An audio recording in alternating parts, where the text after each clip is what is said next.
All right, everybody, welcome out to the Log Room Guys Craft Beer Show. It is Tuesday, April the 18th, Tax Day, 2023. Jersey Johnny coming at you with me, as always, is none other than Mr. Beer Samurai. Say hello, Mr. Samurai. I gotta go file my tax. Oh crap! How do I file my taxes from Utah? Um, If I'm Envelope, it's federal. It's federal. I'm post office, fine. Internet. internet. Hmm. I'm sure you did it already, didn't you? Yeah, I did. Yeah, you did. Yeah, I hope you did. So, anyway, months ago actually. months ago. There you go. I get my That's always a good thing. W-2s and immediately put it because I get money back. There you go. And ironically, if you're getting money back, you really don't have to file them on time. Yeah, but the people that get money back file them like immediately. Right, exactly. So, so how are you doing today? How's been the this last week in Utah? Last we saw you, you were in Utah. You had just gotten there, and I was up in the sticks of the Adirondack area, or right at the beginning of the Adirondack area, actually, right at the foot of it, if you will. Near Glens Falls, right? Yeah, Queensbury to be exact, but North Glens Falls. It's Queensbury, all like the same area, by Lake George. Yep, just south of Lake George. All pretty much now. Yep. Suburbs of Lake George, I guess, but not really suburbs. Lake George is not a city. Lake George, I think it's a suburb of Glens Falls, if you want to look at it that way. Actually, technically, if you go by size, yes, but if you go by money that probably comes in, it's the other way around. Right? Lake George Village, it's basically the Jersey Shore in the mountains is what it is. In the summer, yeah, and a little bit in the winter. They had to have a little winter fest, but like in the other months, it's kind of a little slower there, if you will. Some good liquid up there, though. We talked about it last week. You've been there. You've been there, you know. Yeah, and then Matt had a bit of that liquid. Hey, I did. As did I, but yeah. Oh man, but no, this trip's been great so far. We hit all the big five. We started off Canyonlands, went to Arches, Capitol Reef, Bryce, and Zion. I tell you, all five of them are entirely different. They all have their own charms. Sure. And Bryce wasn't entirely open, but man, that was pretty cool. We did Zion yesterday. We kind of knocked about today. Think about it, though, man. Going through Utah. Right. I mean, we all know that Utah's got some really strange beer laws. I've heard that, yeah. So only 5% or low can be poured on tap. Anything above has to be canned or bottled because then it's considered a spirit. Above 5%. So it's not that the breweries can't brew more than 5%. They just can't put it on tap. Right. So that's why last week I was drinking a 16% Imperial Stout. Yep. Out of a crowler. No, it was a 16 ounce. Oh, 16-ounce can? 16-ounce can. So I got crowlers today, though, because here's the thing. You get out of, that was Quito's, and that was in Salt Lake City. And there's some good liquid in Salt Lake City, in Utah. Is that foreshadowing? Yeah, a bit. Yeah. But when you get out of Salt Lake City into the rest of Utah, it's really hard to find good beer. I mean, we've hit a few of the breweries and cans from some of the other breweries, and we're just trying to figure out what's going on. So if you notice, I'm doing something I usually don't do. I'm eating pizza outside the tri-state area. I was going to say eating. No, you always eat. But eating pizza outside the tri-state area. Yeah, how is that pizza? It's really good, actually. This is a jalapeno popper pizza. Jalapeno popper pizza. Now is the jalapeno poppers on it, or is it the crust made with jalapeno poppers? No, it's a tomato sauce based. There's bacon, jalapenos, barbecue sauce, and cream cheese. Interesting. It's very tasty, very, very good. And we found it at a brewery in Arizona. Did you? Did you? And what would that brewery be? Close to Utah, or? Very close, so close that they do most of their business with Utah. So even though Arizona does not change their clocks for daylight savings, Colorado City does. That's where this brewery is located. And we got there. We got our first beer, which was ye old something beer. But we immediately were like, "Oh my God, finally good beer!" There you go. And then got into their IPAs and went, "This is actually really, really good beer." Nice. So they do some great things. I can't remember the Ye Old something. We need to ask somebody what the name of that beer is.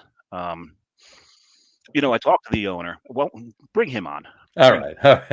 him on. Ladies and gentlemen, welcome to the show. Raymond Hammon, the owner, brewer of Edge of the World Brewery. Hey, Ray. Hey there. How's it going? How's it going? Ye Old what? What am I missing here? Ye Old Country Ale. That's the one. Describe that beer for me, because it's listed on Untapped as a pale ale, and that's not a British style pale ale, and I didn't quite buy it as a British style pale ale. What describe that beer to us? So it was actually kind of a little bit of an accident. some of the best beers come from accidents. I was trying to do like an Irish red ale, right? So it's got an English ale strain in it, English crystal malts, things like that. And it didn't turn out red. So I was like, okay, well, what are we going to call it? Ye Old Country Ale. It was for St. Patty's Day last year, and people really liked it. So we brought it on again. It's just our seasonal. We release it on St. Patrick's Day every year, and people like it. There you go. That's pretty cool. That was a hallelujah when we tasted that. It's like, okay, maybe not a pale ale, but I was like, yeah, it could pass as an amber. But I know you have an amber. Closer to an amber. Yeah, I think it's closer to an amber. But it is so easy to drink. It's delicious. Well, thank you. And that was like, okay, we're gonna be here for a little bit. Let's order pizza. set up camp and get some food. So wait, you ordered pizza from a brewery? Yes. So you got food at a brewery? What is this concept you speak of? So Ray John's being snarky because New Jersey beer laws, breweries can't serve food. Oh, interesting. No. You can drink all you want, get hammered completely, no food. Not even like food trucks outside or anything like that? Food trucks can be outside as long as it's not planned. You don't plan with them to negotiate with them to get them there, and B, they're parked on a public street, not in your brewery parking lot. So they show up on their own. They can be there, and people can bring food in too. They can order DoorDash or Grubhub or anything, or just from a pizzeria or whatever, a local pizzeria or whatever, and get food brought in. But you can't provide the food. We can provide snacks. We can't like prepackaged chips, pretzels, peanuts, beef jerky, whatever. That stuff. That's fine. Yeah, but you can't. You're not making a meal with a snack, right? You're having. Yeah. You're not absorbing a lot a lot with a bag of Fritos. And there's a lot of reasons for it, but we don't have to go up on that soapbox. We've said it a million times on the show, and things are starting to. There are things in the works. Hopefully, something happens soon. But in any event, we'll leave it at that point. So. But yeah, there's a lot of things that are in between, like where Ray is and where we are. Mm-hmm. One is the beautiful scenery. Mm-hmm. And I'm sure living there, it's like, you're like, what beautiful scenery, because you see it every day. There's like two giant mesas right in the backdrop of Colorado City. And then you look off to the north and there's these snow-covered mountains. It's just gorgeous there. Yeah, there's pretty diverse terrain. I mean, we're sandwiched in between Zion National Park, the north rim of the Grand Canyon is like maybe an hour's drive away. It's not open for the season yet, but yeah, they're still under snow. You go, we drove through Fredonia on our way back here, known as the gateway to the North Rim. And, we wanted to see the North Rim, but, the road's closed because it's under snow. Yeah.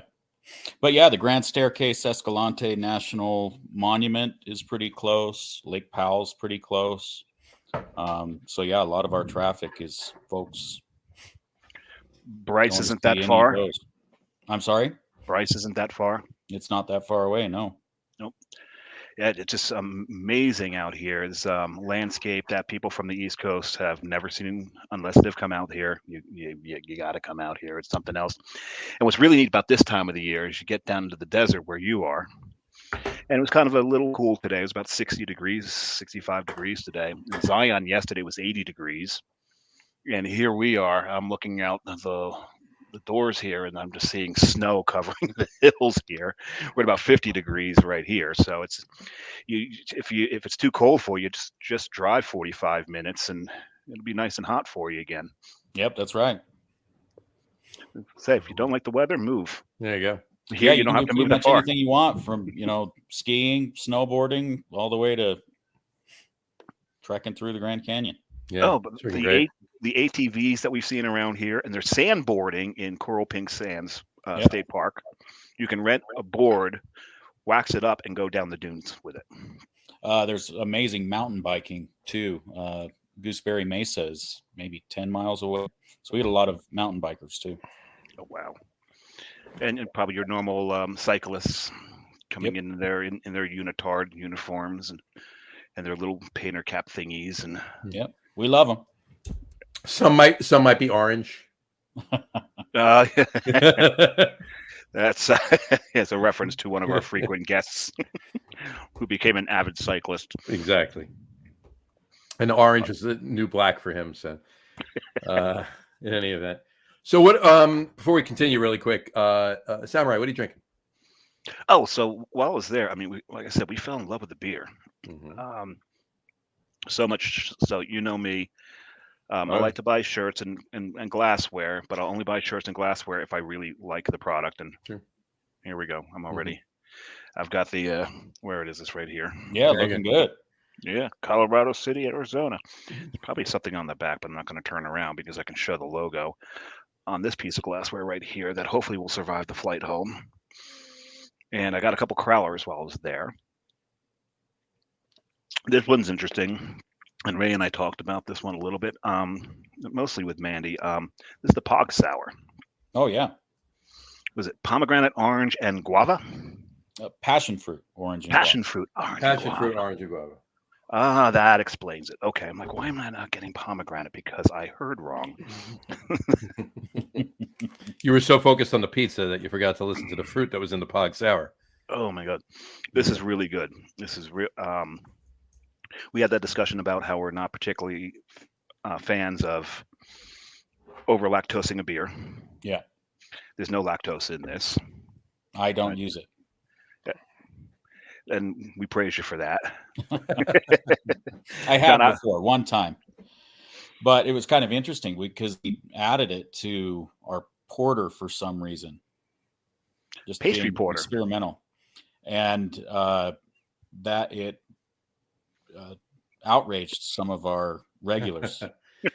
Was there any? Did you have any other adjuncts in it, or was it just in like an imperial milk porter or something like that? Yeah, we were just messing around and found out pretty quick that our locals were not happy. Don't appreciate us messing around with that recipe. There you go. They like it just how it is. They want it way it is. And I agree with them. There you go. Those are good locals. Those are good locals. Yep. And this porter you said is back from your home brewing days, correct? Yeah, that recipe hasn't really changed a lot from our home brewing days, except for the hop that we use in it. We went from Cascade to Willamette. Okay. And then I guess we went from crisp to Simpson's malt. So, gotcha. Now you say we. Who's the other person in the we? So I have a couple of partners in the business. We would be my partner Nick and I. So we started. He actually got me into home brewing close to 15 years ago, just in his apartment on the stovetop. And back then there really wasn't a lot for craft beer, even regionally. You couldn't really find it. And there weren't a lot of stores out here that even sold beer, period. Right? I think there was maybe one. No, you're not talking about home brewing supplies. You're just talking about craft beer, period. Yeah. Right. And so we got interested in it. We went to, as soon as we got our hands on craft beer and realized we couldn't really get all the things that we'd like to try, we just decided to start brewing ourselves. Gotcha. So, and from there, we started serving our own beer at parties, and that's where our other partner came in. And he wanted to build a brewery, so he funded it. Let's talk about that in a second. I want to back up two things. I want to back up. First of all, we got to figure out what you're drinking. Right. First of all, I'm drinking I went with little lighter beers today. Little Ferry Light from Brick City Brewing in Little Ferry, New Jersey. Been on the show before. We've done a collab with them. They're really good brewery. Great guys up there too, making good liquid. Just finish that off there. And of course, I'm drinking it out of my mechanical brewing glass there. But Very nice. we've had them on the show as well. Anyway, which we call, and then I wanted to back up to we skipped right over the first question we always ask the guests. Oh, whoops. So let me just throw that out there right now. That's good. Anyway, Ray, as far back as you can remember, or as best you can remember, I should say, what was the first craft beer you ever had?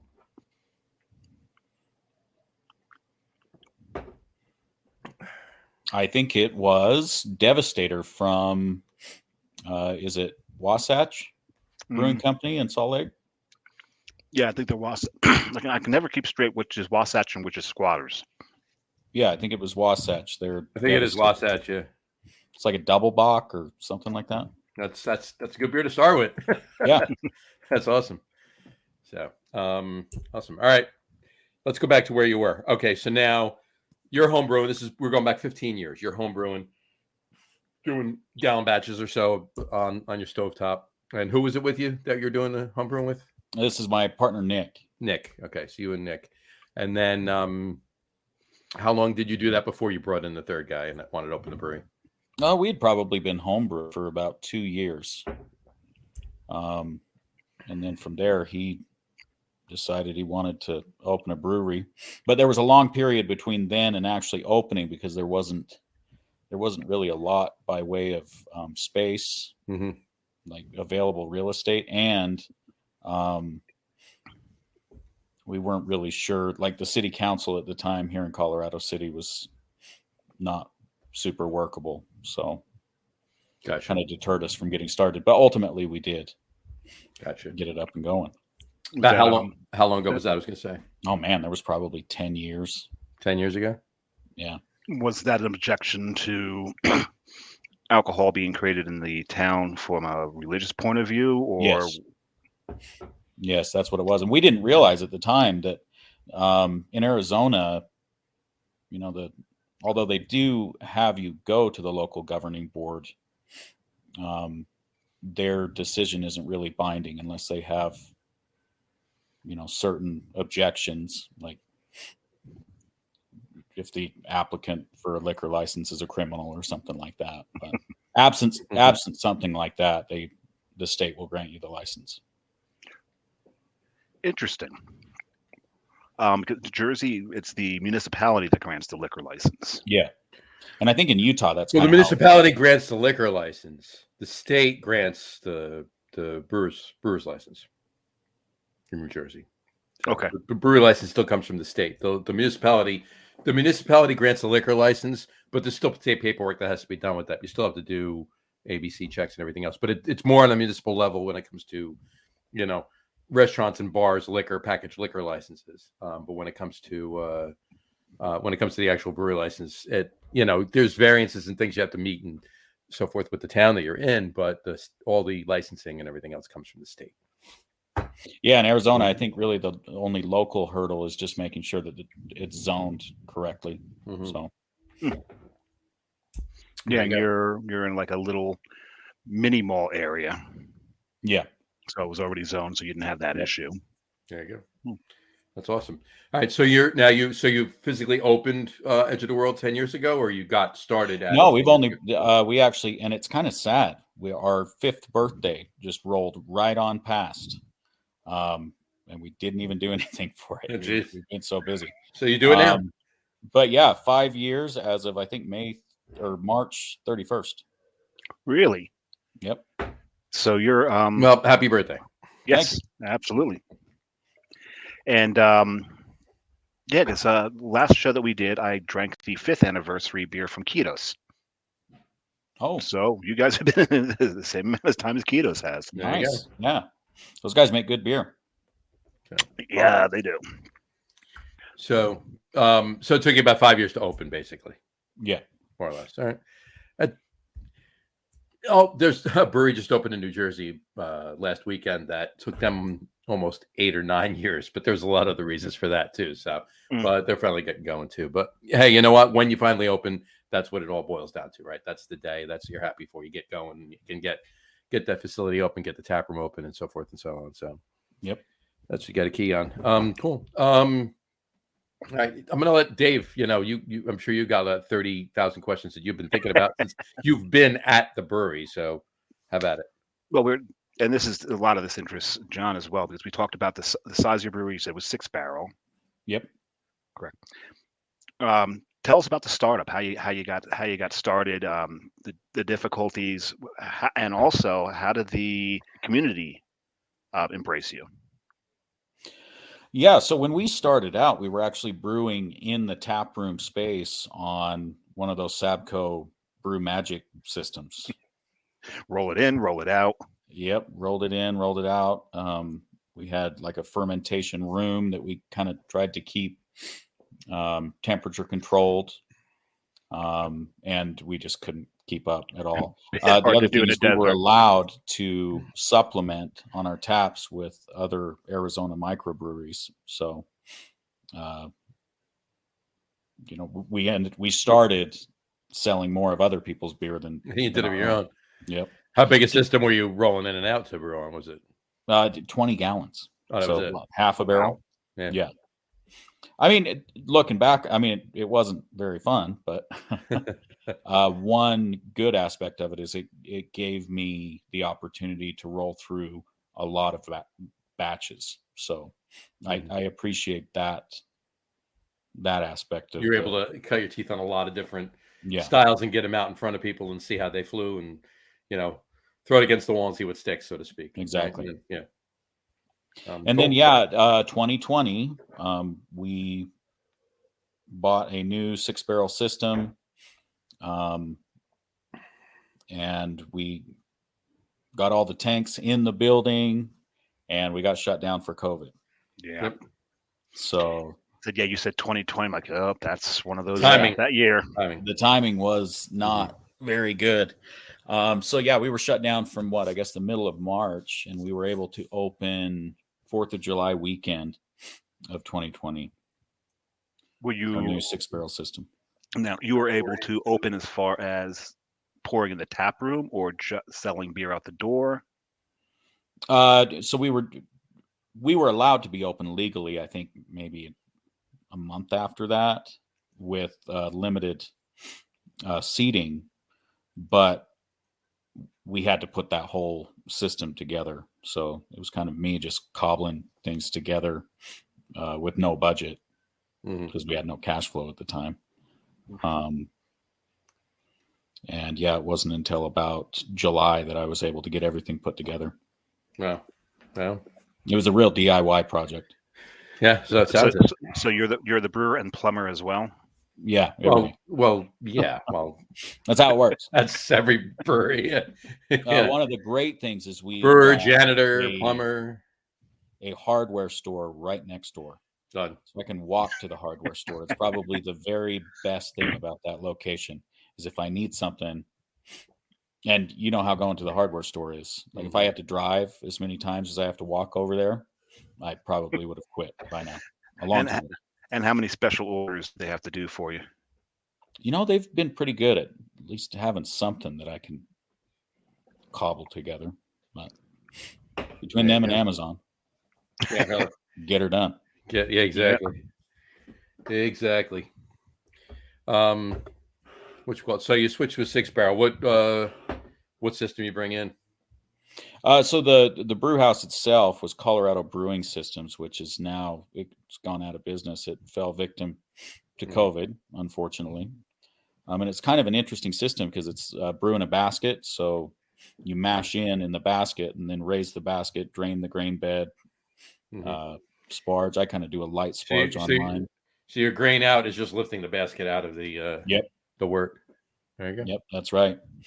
And then from there, we just run it into.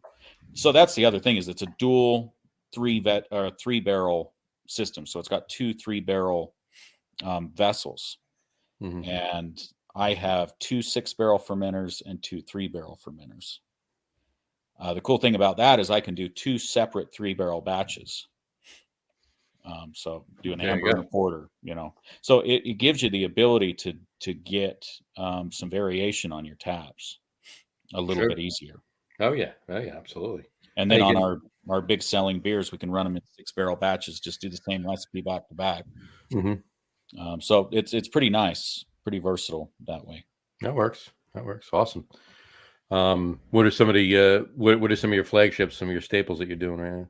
Well, the porter, I would say, is probably our most famous, like that our most, and that's the one that enthusiastic fans. You pissed everybody off with. Oh yeah.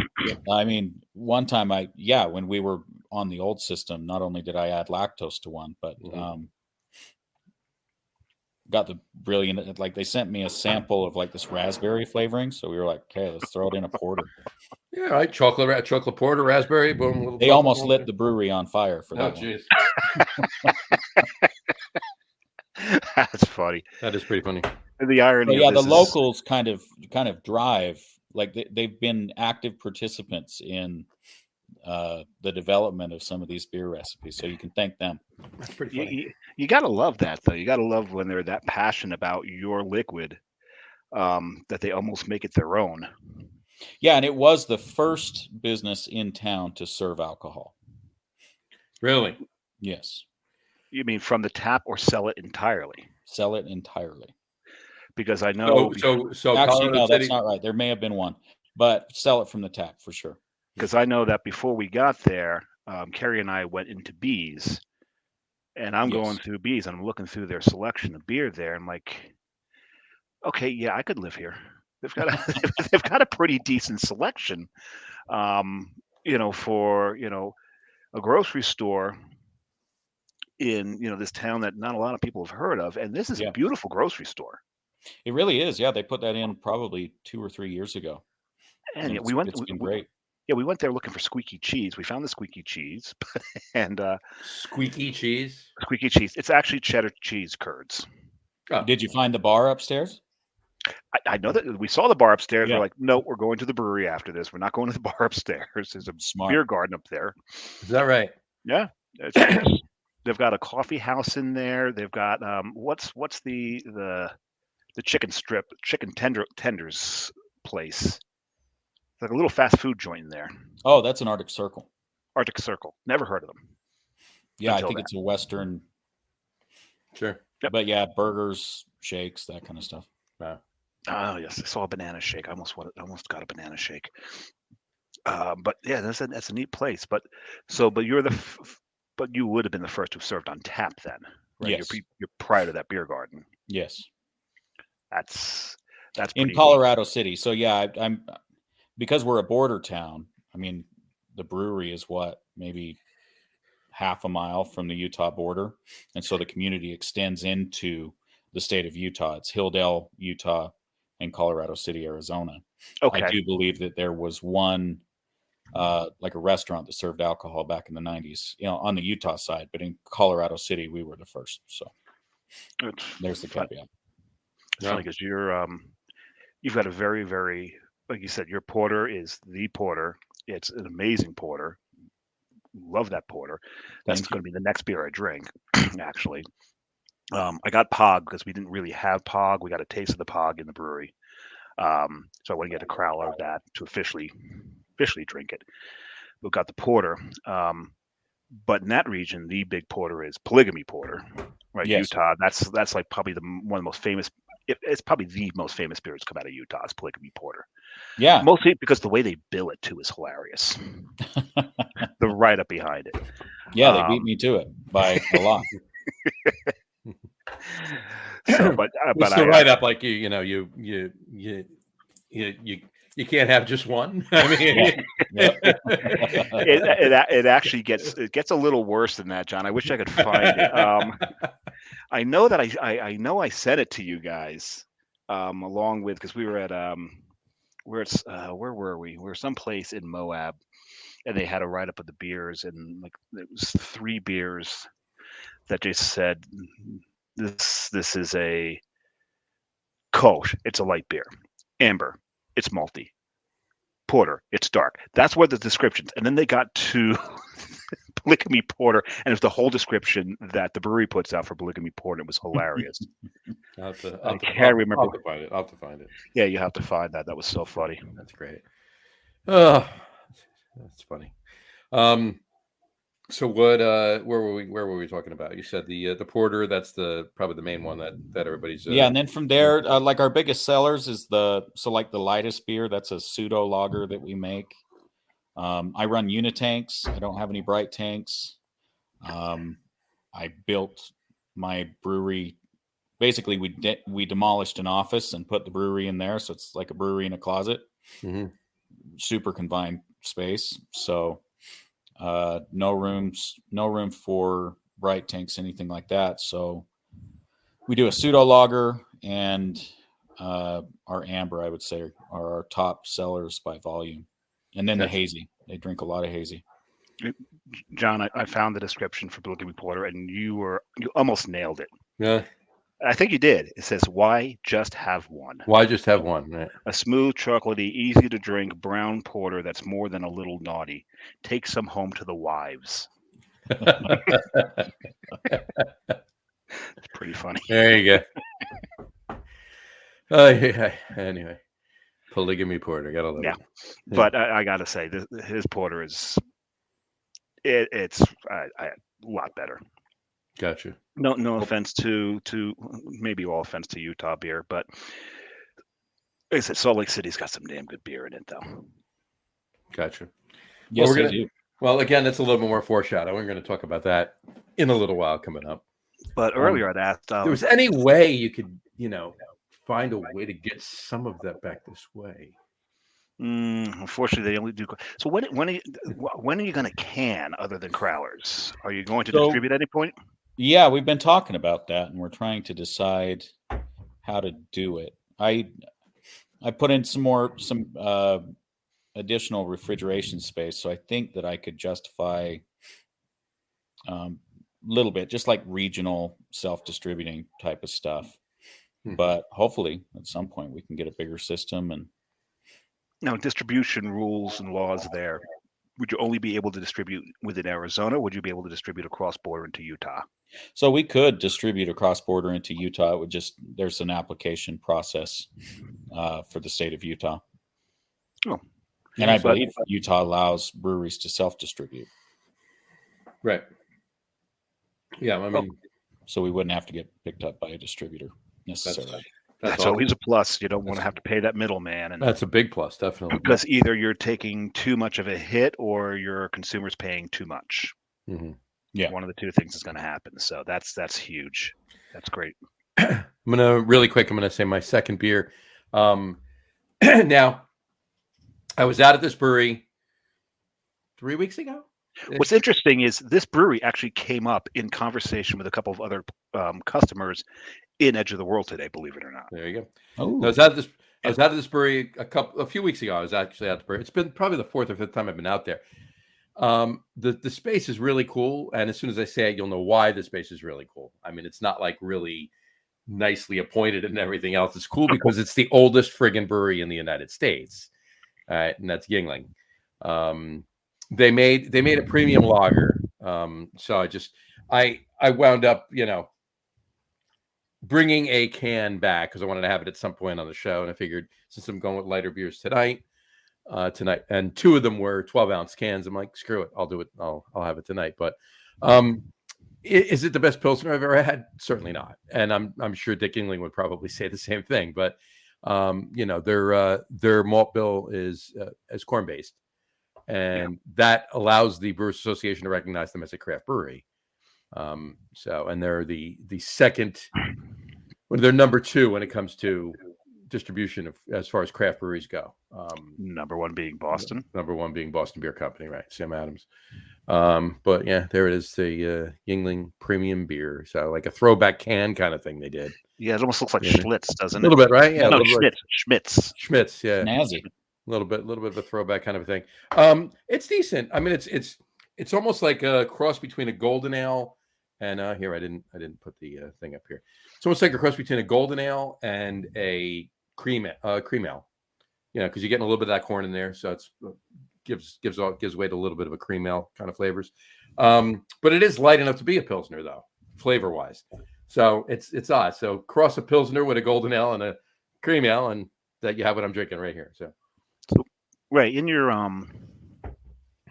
home brewing days, did you have inspirations, certain breweries, certain beers that you wanted to try to mimic or live up Epic to? Brewing comes to mind with their Utah Sage Saison. That's another one of those craft beers that really captured my attention.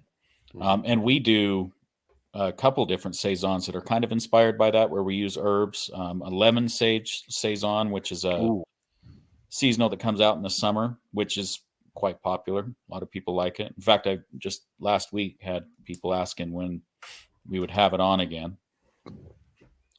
So yeah, I'd say Epic's beer would be one.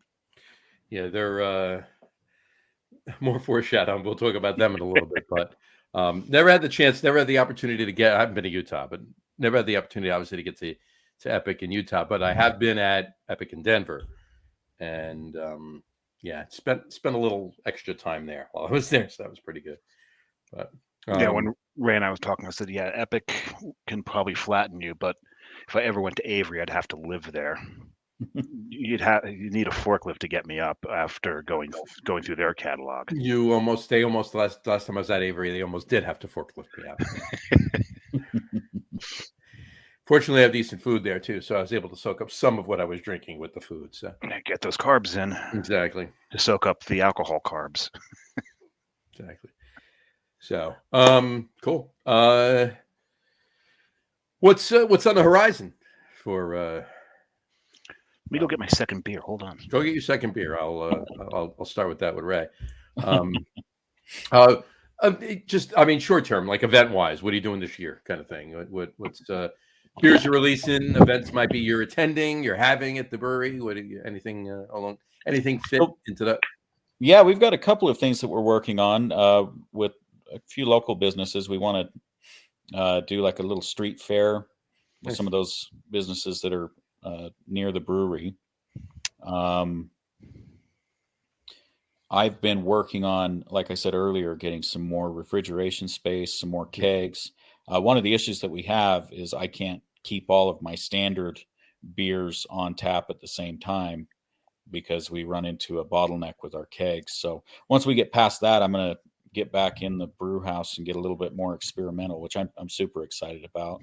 Gotcha. Another thing we want to do is do a limited bottle release. I bought a whole bunch of bottles, and I kind of want to do like a big gnarly IPA. Nice. Ooh. Gonna do like a bottle condition, cork and cage, or just bottle conditioned. Yep. There's so many beers that have come out that, and especially, and I'm talking mostly IPAs, where they're just fantastic off tap. Then they cork and cage bottle condition them, and it changes the beer in so many wonderful ways. Yeah. Right. Dogfish Head Squall comes to mind because that's what 90-minute barrel aged, or bottle aged. I think you're right. I think it's 90-minute bottle aged, 90-minute bottle conditioned, 90-minute. And then of course there was Double Simcoe from Weyerbacher. Well, that was just. I mean, I'm so upset with them. I love Weyerbacher, and I'm glad they got some of their shit together. Back together now, but getting rid of that beer, that was one of the best beers they ever made. That was a travesty. It was one of my favorite beers they made. Yeah. But I like what you said, Dogfish's Head. I like that. Did I say Dogfish's Head? You said Dogfish's Head. I like that. I gotta stop drinking these so fast. No, I think we got to get in touch with Sam and tell him he's got to do a beer called Dogfish's Head. Do a collab, Lager Room Guys collab with Dogfish Head. Dogfish Head, right? Called Dogfish's Head. Well, I love it. Gotta love it. Anyway, and as you can tell, this is the porter. Oh, and there you go. It looks good on screen too. Yeah, don't it? I like it. This is. I love these roasty coffee notes. Mm-hmm. There's even though there's no lactose, there's almost a creaminess to this. Really? Yeah, it's beautiful. You got enough room in your suitcase for a crowler? I'm probably not getting back down to Colorado Springs this trip, John. Colorado Springs? You going over to? Oh, Colorado City. Right? Wow, I'm just okay. So I'm. Well, that's where Colorado Springs Arizona is where they make Dogfish's head. That's where that brewery. Exactly, that's where it is. Gotta love it. Anyway, So you said you're getting excited about starting to experiment again. Yes. What are you thinking of, if you can say? So my business partner has asked me probably 1,000 times. He wants a beer with prickly pear in it. nice. Why not? And yeah, I've just been so busy keeping our standards on tap. Like a traditional beer, you're gonna more like a sour kind of thing, prickly pear. I'm thinking a sour, yeah, and maybe just trying it with because our sour we actually use that the Philly sour yeast. Mm-hmm. So kind of makes it easy to do it in my small brewery without risking infection. This is true. And it's a little bit more, and it's more efficient than doing the kettle souring. So I like that. But yeah, there's a lot of local prickly pears out here. And at one time he had gathered up buckets and buckets of them, wanting me to do it when I was a home brewer. Oh, jeez. But they went bad before I could get to it. Before you got to it? I've had a lot of prickly pear sours. What I would love to try would be a prickly pear IPA. Oh yeah, that would be interesting. That I would love to try because even in Jersey, like a lighter, less bitter, more juicy New England style with prickly pear in it. Yeah, and I had their New England style while I was there, and like I told Ray, I said, this is exactly what a hazy is supposed to be. It's supposed to be like a non-aggressive, right? The IPA for people who don't like to drink IPAs. It's just a beautiful beer, but the regular IPA. Mind if I run with your idea there? Go right ahead. What's that? Because that would be delicious. Yeah. Oh, the prickly pear New England? Yeah. Go for it. Yeah, absolutely. Yeah. No, that's I would love to. You should put a nod to the lager room guys. Yeah, there you go. Good look up there. One. There you go. Yeah, there you go. But man, that would be amazing. But so what he had on tap while I was there, right? You had the hazy. Yep. Delicious, so drinkable. You can crush these things all day long. The IPA, the regular IPA, had some beautiful pine notes in there. This thing was crystal clear, as a West Coast IPA should be. I just love coming across a beer like that. And then the white IPA. Ray, I'll let you describe the white IPA because that was such an interesting beer. I loved it. So there's a guy who does our ordering, right? He orders our ingredients. Didn't get the right yeast. That's usually some Belgian yeast, and I was in the middle of the brew, but I'm like, hey, hey, here Ray, we're using Belgian yeast in this. The guy who does the ordering is usually the head brewer. Yeah, I think that guy. Yeah, we're looking at him. I couldn't blame it on Kyle, my assistant. Usually he does get blamed, but not this time. Well, you could blame it. You could blame it. Pass it off. Yeah. We'll blame him. This was Kyle's fault. I left my rechargeable batteries for my Garmin in Moab, and I think that's Kyle's fault too. So, damn it, Kyle. God damn it, Kyle.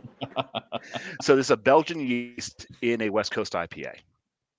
It was actually supposed to be a hazy. And interestingly enough, with that yeast, it seems it almost accentuated some of the bitterness in the hops. No, it absolutely did. It was at first, like I said, I thought that your beer tender had messed up and give me the regular IPA again. Yeah. Until I realized no, there are some floral notes in here that weren't in the other one. So it's similar, but the yeast changes it. Yeah, it really did. And it's like the phenols in that yeast almost came off. Like instead of spicy, almost. I guess I'll just say this: that beer aged really well. When it was young, it was quite volatile, and it had like rubber going on, and kind of interesting. So I'm glad you got it when you did. I think we brewed that back in November. Oh wow! So it's had some time to really age, and it's been interesting to watch it age over the. So the rubber turned to a floral note. Yeah. There you go. Thank God. It was really good. It was really good. Yeah. Cool. What What else you doing? Do you guys jump into any beer fests? You gonna I don't So know. at the I don't know moment, what we're the too local out small. there. You know what. I get asked all the time if we're going to, but as I said, I can barely keep my taps full Sure. in the tap room, and that's where you capture the most, the majority of your Oh no. revenue anyway. Yeah. So, No. I mean, it'd be silly for you. If you're running out of beer in your tap room to yeah, take a couple of kegs and bring them to a beer fest and charge wholesale price instead of retail that you're making on the beer in the tap room. It's kind of doing yourself a disservice, yeah, especially since beer fests are supposed to accentuate what you are and bring other people into the tap room. And if you don't have a problem selling through the beer in your tap room, you don't need that right now. So, right, yeah. yeah. And then there's also a geographical problem. A lot of the Utah. I mean, we're closer to Utah than we are Arizona. There's a giant hole in the ground between us and the rest of Arizona. Yeah, I've heard that. Yeah, It's a little difficult to navigate around.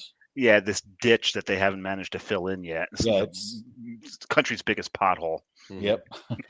Can't say I've been there. I have flown over it and looked down on it, but I haven't been to it. So yeah, we don't really have a lot of opportunities to do that. There's a local music festival. It's actually situated in the state of Utah. Like I said, we're a border town. So also we have a local winery that's located on the Utah side. They're pulling some special events permits. And we're going to see if we can't pour there once we get past this little cooperage and refrigeration bottleneck that we have. I'll chat with you when we're done. We'll talk a little bit off air. I'll talk to you about one thing you might work for you cooperage wise. I have an idea for you. So there was I'll say one thing though. Yeah, they obviously have no problem pushing liquid through the tap room so Carrie and I were first a little terrified because when we first went into Arizona, the time changed back an hour because most of Arizona doesn't do daylight savings, right? And we're like, wait a second. We gave enough time to kill geocaching around Arizona a little bit and to get there for when the brewery opened at 11. Right now it's 10 o'clock. It was 11.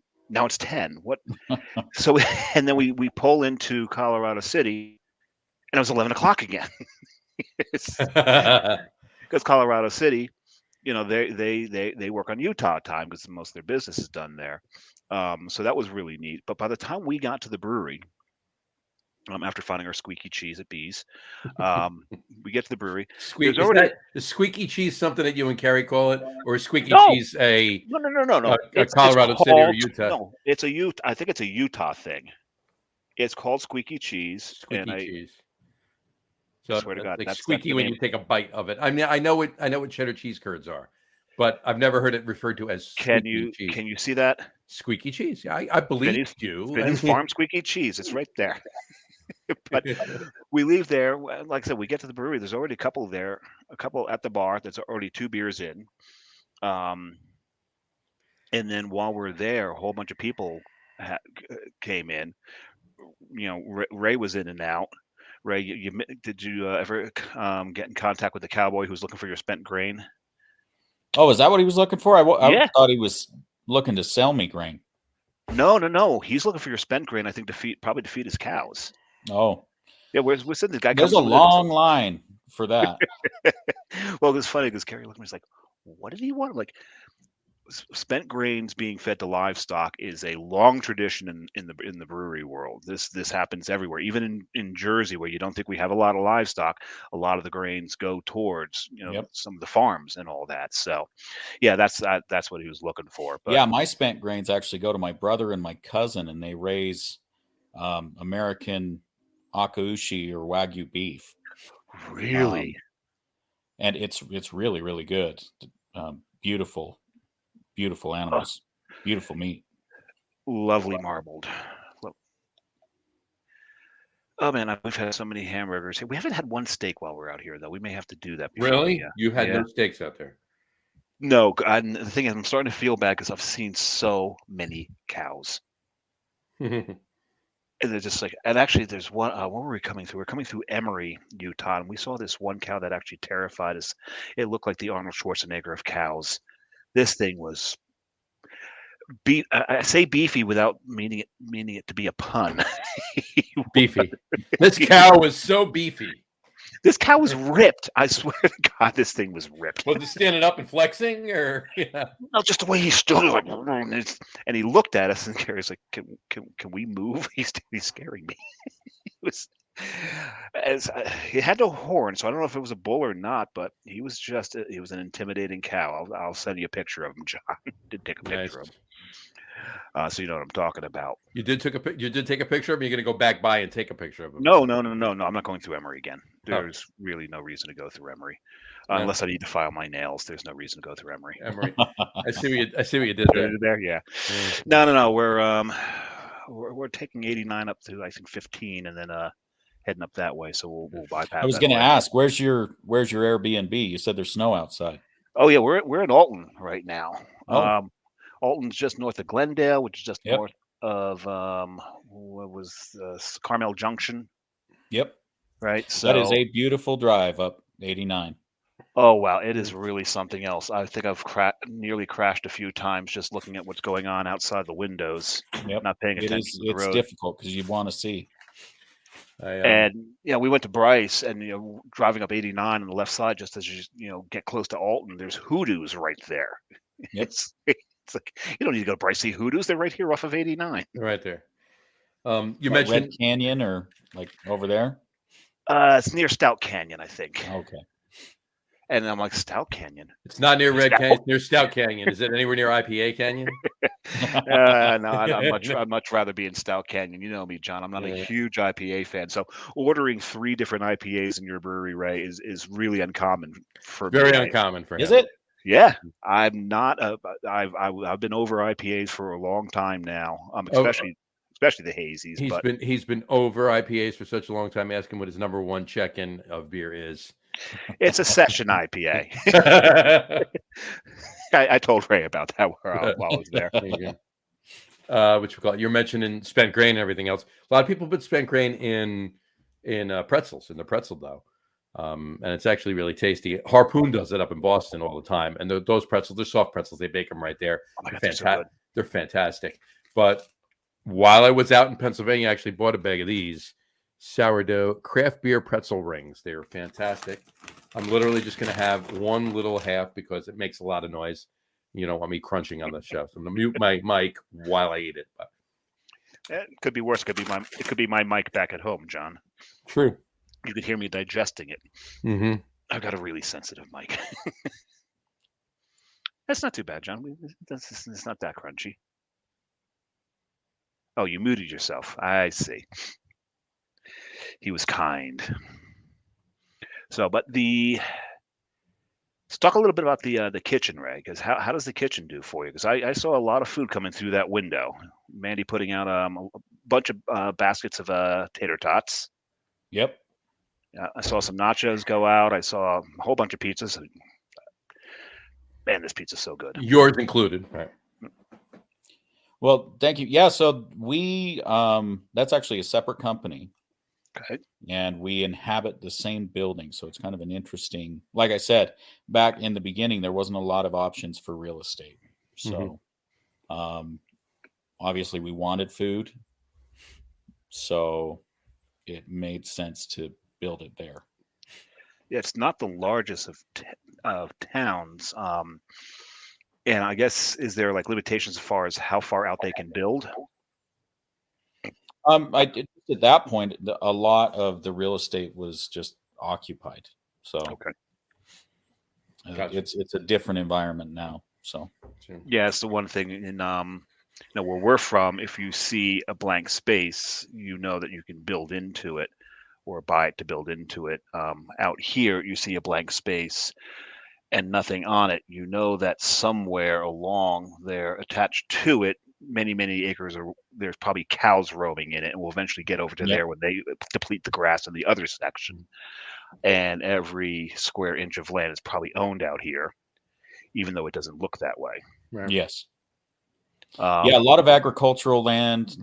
There's actually quite a lot of like industrial stuff going on. But yeah, it's changing a little bit. I mean, when we first opened the brewery, we didn't really think that there would be a lot by way of tourists, which is, kind of crazy to me now. But You had no idea that Dave would be coming through there? no, I, lived there my whole life. And I was like, who wants to come out here? Like, why? And then, we opened the doors, and pretty soon you're seeing people from Australia and Belgium and just people from all over the world. Gotcha. That's So it really a great thing, us, though. I mean, it really is. It showed us just how many people are going through that area to see things. Mm-hmm. That's awesome. And there's some, and what blew me away is some of the beautiful homes that are there. Yeah, there's some beautiful houses. There's one at the end of Mojave Drive that Carrie looked up to see if it was for sale. And the thing's actually for sale for nearly $2 million, and I can see why. It's a gorgeous, gorgeous house. And it's really an interesting town. I didn't expect it to be as progressive and built up as it is. Yeah, that's a new development. Yeah, Bees looks pretty damn new. Yes. It's How did you hear about us, by the way? I never asked that. Well, I work where I work. There is someone who I work with who is from St. George. Oh, that's right. Yeah. And I talked to him about it, but he's not the one who said go to Colorado City. John and I, when we travel, as you can tell, we're kind of into beer a little bit. Yeah. So when we travel, what we do is we look for the breweries. That's what I do. Right. So I'm going from the southeastern corner of Utah to the southwestern corner of Utah looking for breweries. And I'm finding mostly a wasteland. Mm-hmm. I've also know that Carrie and I also avid geocachers. We don't have a geocache in Arizona yet. And Carrie's never drank at a brewery in Arizona, so she wanted to do that. I have. So I'm like, well, where can we dip into Arizona to do some geocaching and find a brewery? So first I look at Fredonia. Okay, there's geocaches there. And not a hell of a lot else. There's really not much going on in Fredonia. And then I went over like, well, what if I go this way and go up to Hurricane and St. George and make the loop that way? And I come across Colorado City and like, Edge of the World Brewing. Curious. So I click on it and look at your website and like, they're doing some interesting stuff here. They're doing pizza. And John will tell you, we're from the tri-state area. The tri-state area, New York, Connecticut, New Jersey. We're all pizza snobs. We all think that nobody else in the world can make pizza the way that they can make it in our area. You even take South Jersey. South Jersey knows nothing about pizza. It's all North Jersey, New York City area, and Western Connecticut. That's the only place where there's good pizza. So I'm like, oh, great, they make pizza. Well, at least there's decent pizza in what is Central Jersey, right? And that's no, there is Central Jersey. There's Central Jersey and North, and then New York City and lower, and then a little bit of Connecticut, So we're all snobs that way, and we're kind of militant about it, actually, to the point where you'll never see us eating pizza outside. But we're like, jalapeno popper pizza. Let's give this a shot. And Carrie's son is actually a pizza chef, and he's always doing some really interesting things. So we got the pizza, it landed, and we took a picture of it. We sent it to her son. He's like, oh my God, that looks delicious. Like, yeah, it absolutely is. So yeah, kudos to the kitchen that I actually had a pizza outside of the area that I really enjoyed. Yeah. Well, that's awesome. I'll pass that along to the kitchen and also. And I am so upset because I know it says on both the menus, if you enjoy your food, buy the kitchen a beer, and I forgot to buy the beer while we were there. Damn it! You said there was you said bacon, jalapenos, cream cheese, and barbecue sauce on top of a red sauce. Gotcha. So red sauce. So no other cheese, just the cream cheese. Just cream cheese. Just cream cheese. Gotcha. Oh, it's got mozzarella on it as well. It does. Is there? Yeah. It should, at least. I didn't see them. Well, there you go. So it's under the bacon. Okay, here's the thing. There is so much bacon on this pizza. Well, there you go. It's. I think they're losing money on the pizza unless bacon is really, really cheap out here. Because there is so much bacon on this pizza. And the jalapenos are fresh. Nice. You got the little drops of cream cheese all over it. This it's a good pie. Nice. By the way, I opened my third beer. It's only a 12-ounce can. I'll just throw it up there really quick.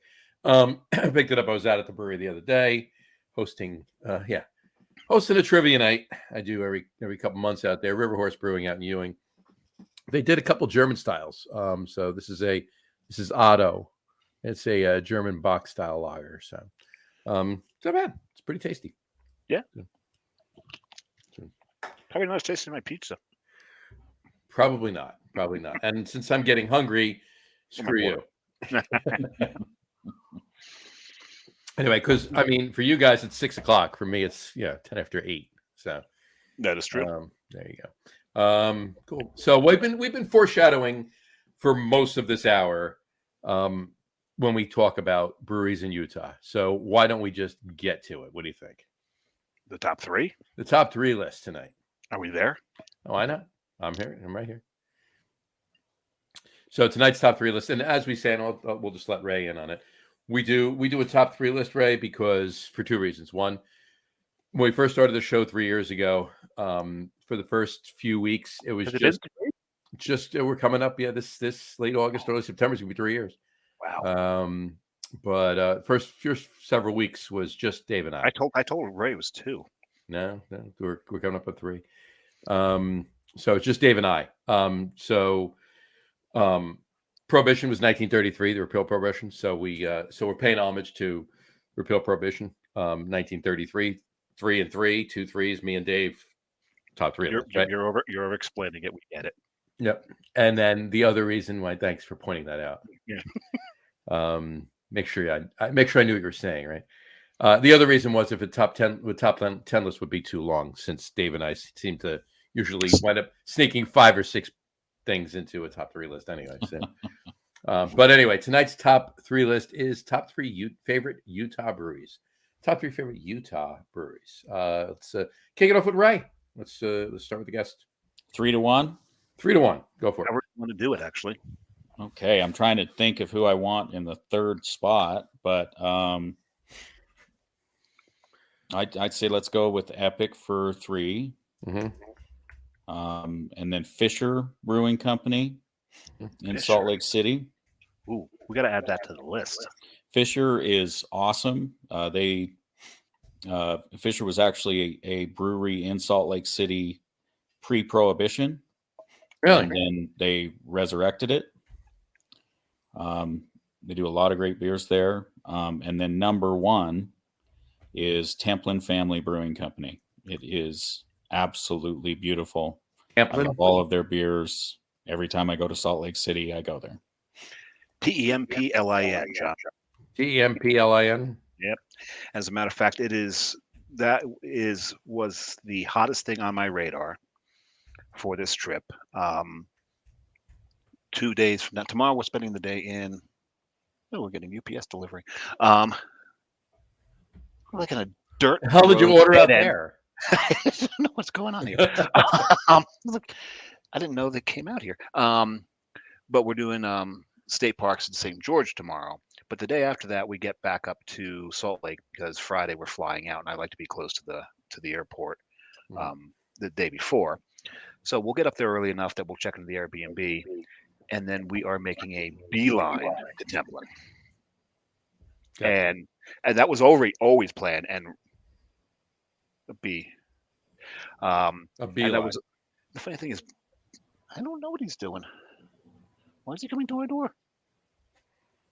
Is he coming to your door?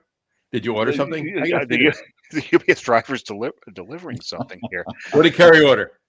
I don't know. What did you order? At any rate, but no, that was always the plan. And then then start talking to Ray, and he starts mentioning, Templin being so great. I'm like, okay, validated, awesome, done. There you go. Yeah, I hope I didn't set the expectation too high, but I think they will meet it. Like everything from their glassware to their beautiful, beautiful brewery back there, their can selections, their taps. So like their Keller beer, absolutely beautiful. And you're talking our language. I think they got a Dave, if it's canned, they're out there. Oh, you want some stuff if they've got it in there? Like GABF last year, I think they wanted a silver or something for their Keller beer. Cool.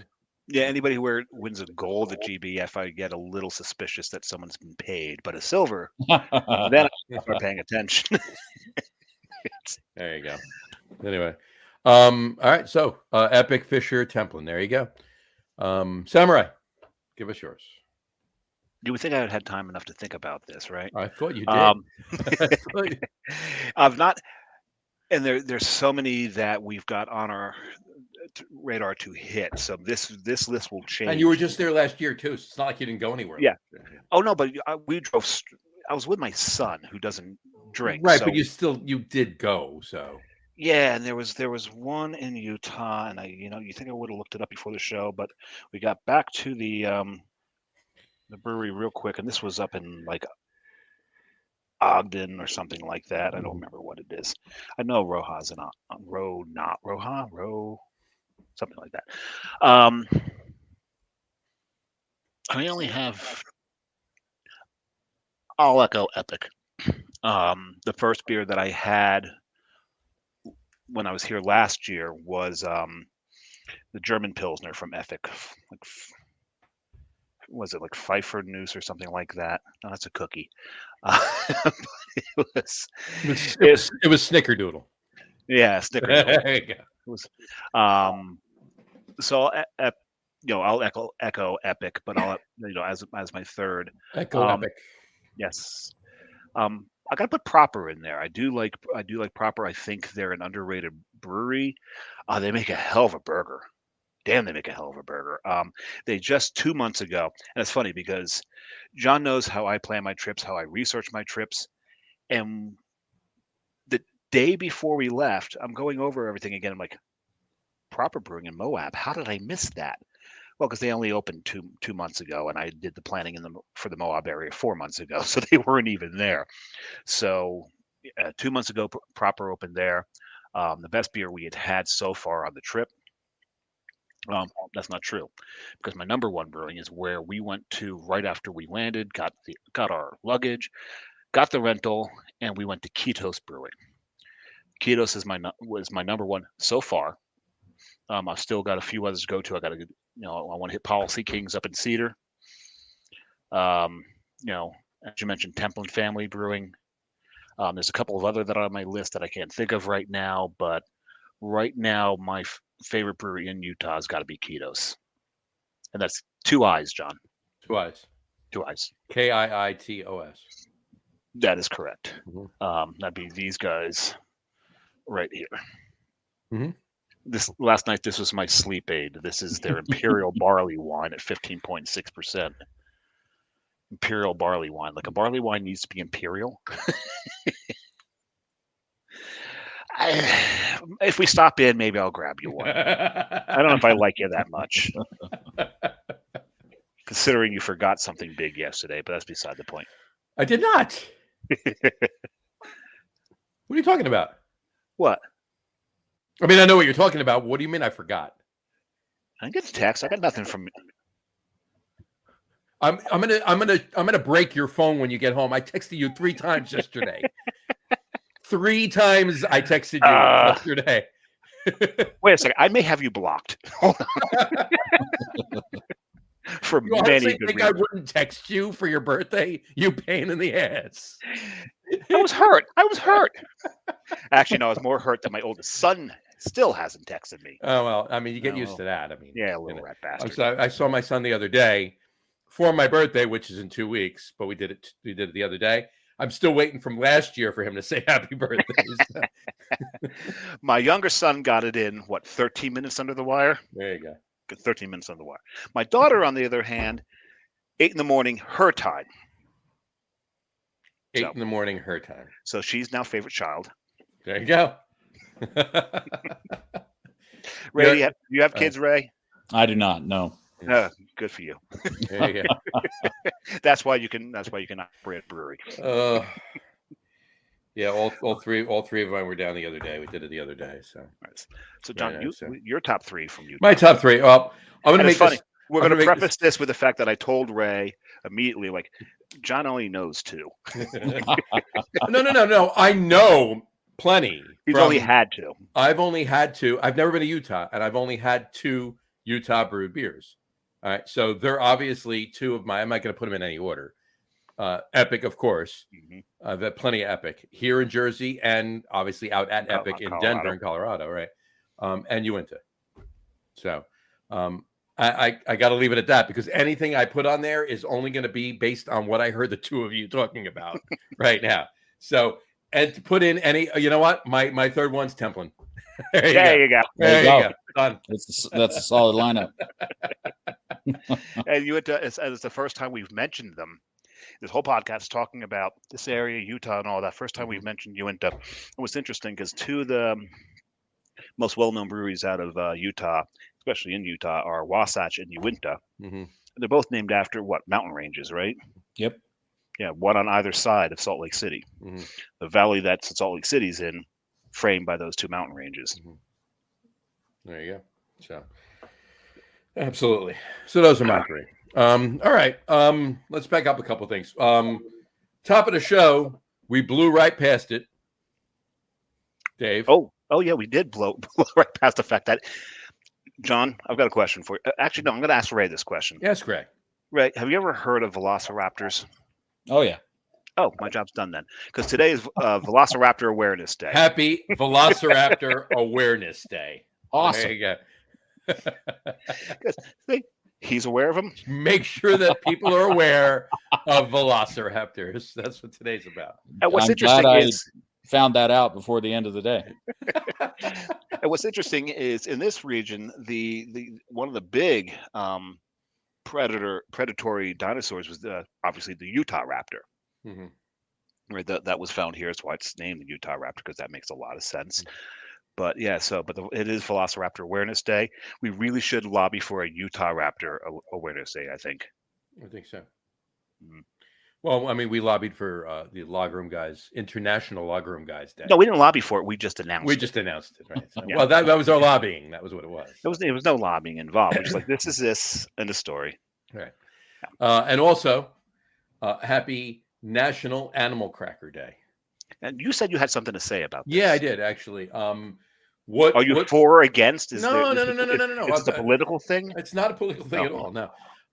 Animal crackers. What company is most famous for making animal crackers? Nabisco. All right.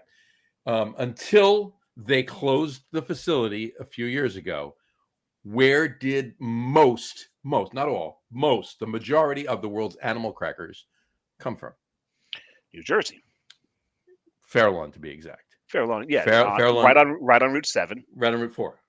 4. 7 is Bevel Turnpike. 4 is up in Bergen County. Right. It's 208. Actually, it's 208. Actually, it's because it's 4 and it's 208. Yeah. 7 turns into 208. 4 turns into 208. But Nabisco's still in New Jersey, but it's down in Hanover now. Yes, yeah, but they never made animal crackers there. Now all the animal crackers are getting made in Mexico, to be honest with you.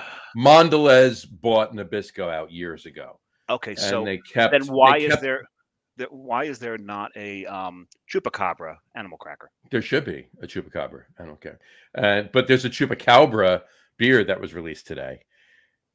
But that's from another brewery and another thing. So.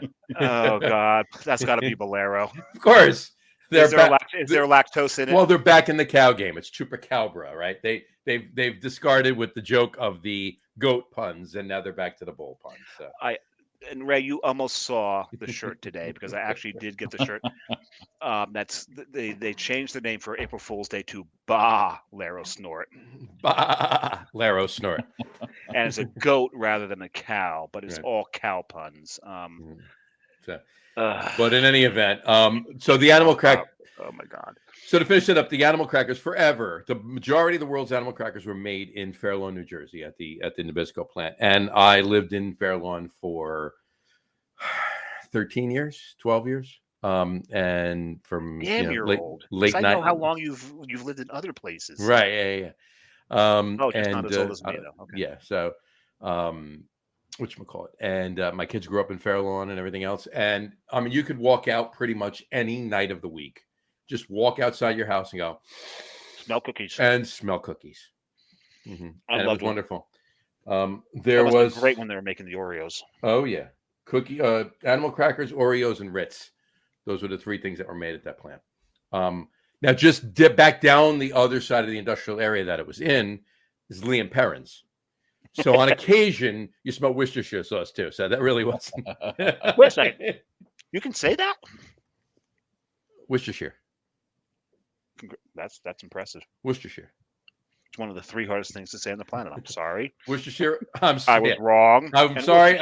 I think we had that a couple weeks ago. We did.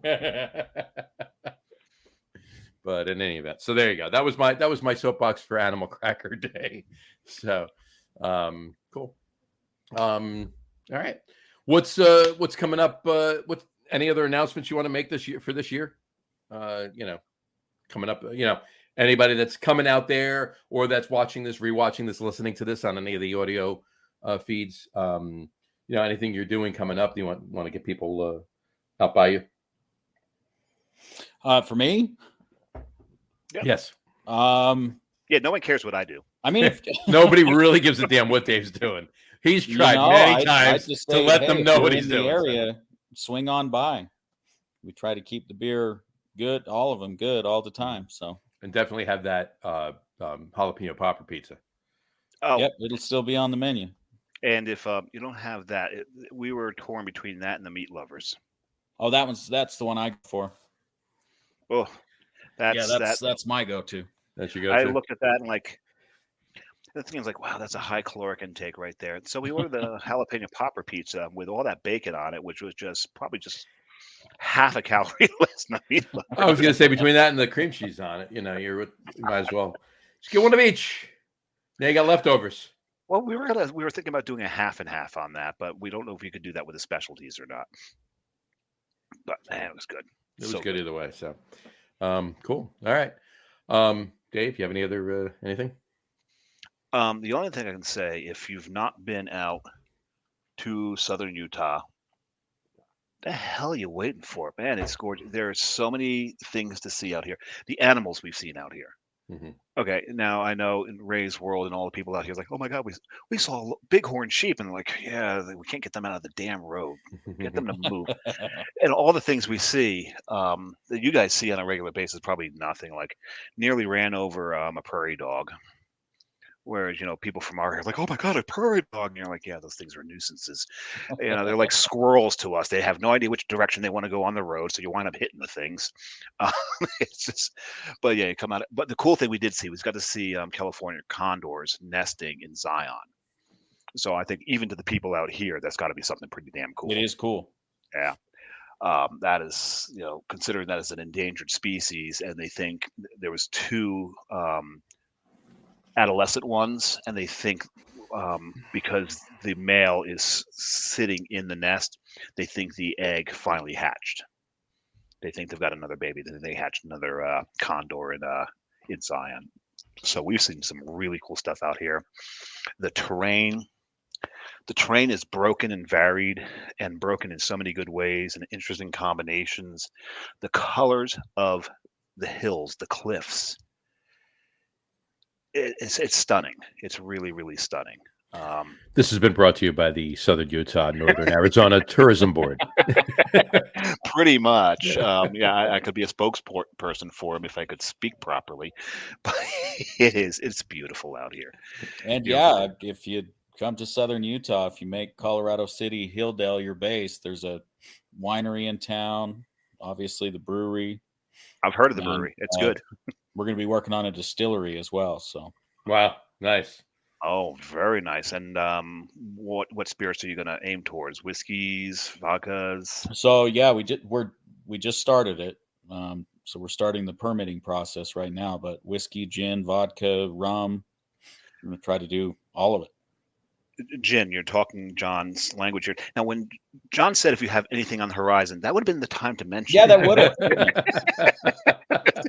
Well, in his defense, I've been talking about but... beer the whole podcast. So the spirits didn't actually, come into play there. But Still got mentioned, so we're good. Beer focused. There you go. Yeah. And he has no idea that you and I are also big spirits whores as well. Huge. Yeah, he's a big gin whore. I'm a massive bourbon whore. It's just and from October to April, I you go to your bourbons. I go to my bourbons. I don't, I give him a run for his money on the whoredom when it comes to bourbons, but yeah, he doesn't give me a run for my money on when it comes to gins, when it's summertime. John does not give me a run for my money on tequila. Right? He goes to tequila, I go to gin. So, yep. Right. But hopefully we'll be open by next fall. So if you find yourself in Southern Utah, we might next fall 2024. You're talking, right? Actually, probably maybe 2023. Really? Now Are you thinking of doing a tequila? Did you mention tequila? So agave spirits, I've thought about it, but I'm also wondering if we ought to just import it. Well, you know what? I mean, if you make if you want to import it, you import it. If you want to make a tequila or a mezcal. But if you actually, it would have to be mezcal because you can't do tequila outside of that state of Mexico. Right. Right. Can you even do mezcal outside of Mexico? Or? Yeah. Anything that's an agave spirit is a mezcal, regardless of where it is. Or what about Tony's favorite? Sotol. Oh, Sotol. You could do Sotol. You could do Sotol. We've got a regular guest on the show who is from the far west Texas, Terlingua, Texas. Mm. So we get some really interesting stories from him. Oh yeah. And I don't think the Sotol grows out this way. Probably southern Arizona. You'd have to get some of it brought up, obviously. From there. Yeah. So, but anyway, cool. Well, keep us posted on that. We could definitely. There's a very big possibility that we might put a Lager Room guys trip into play for that's such a purpose. So awesome. Yeah, we're looking into Lager Room guys tourism. Mm-hmm. Yeah, more on that. It's in the works. It's nascent. Yep. It's fledgling. It's in its infancy stages. Yeah. So, but it's in its infancy period. But we're working on that, and it could take us obviously, and other people in a lot of directions. But that may be one of them. Excuse me. That may be one of them. So, cool. All right. Well, Dave, you have anything else? No, I just made sure to follow Edge of the World Brewing for when that Prickly Pear IPA comes out. Absolutely. Oh yeah, follow us on Instagram and Facebook. We'll be posting it there. Throw it out there. There we go. All right, we'll put up all the links on the Facebook page as well. So awesome. Check that Thank out. You so much. Absolutely, definitely. It's been a pleasure. I want to thank you for coming on the show. Don't go anywhere. When we sign off, don't sign off. Hang out. We'll talk for a couple minutes. Oh yeah. But on that note, we will wrap the show up for today. We want to thank everybody for watching. And for those of you just listening to the audio podcast, thanks for listening. Don't forget to visit our website, www.lagerroom.com. That's LAGERROOM.com. And please remember, like us and follow us on all of our social media, Facebook, Twitter, Instagram, and of course our YouTube channel. All of them are at The Lager Room. Remember, we go live with a video podcast on both Facebook and YouTube every Tuesday night around 6:30 p.m. Eastern time. And for those of you who just want to... Mountain. Right, exactly. And for those of you who just want to listen to the audio podcast, you can do so on Apple Podcasts, Spotify, TuneIn, Stitcher, Google Podcasts, Amazon Music Podcast, and iHeartRadio as well. And if you haven't done so already, please subscribe to one or more of those feeds and you will never miss a show. Again, thanks for following along with us. Have a great rest of your week. Have a wonderful weekend. Ray, again, thank you so much for coming on the show. Really appreciate it. Such short notice, too. On such short notice. It was awesome. I really appreciate it. And drink a lot of beer, but drink responsibly. And we will talk to you soon, folks. Take care. Cheers. Drink this stuff.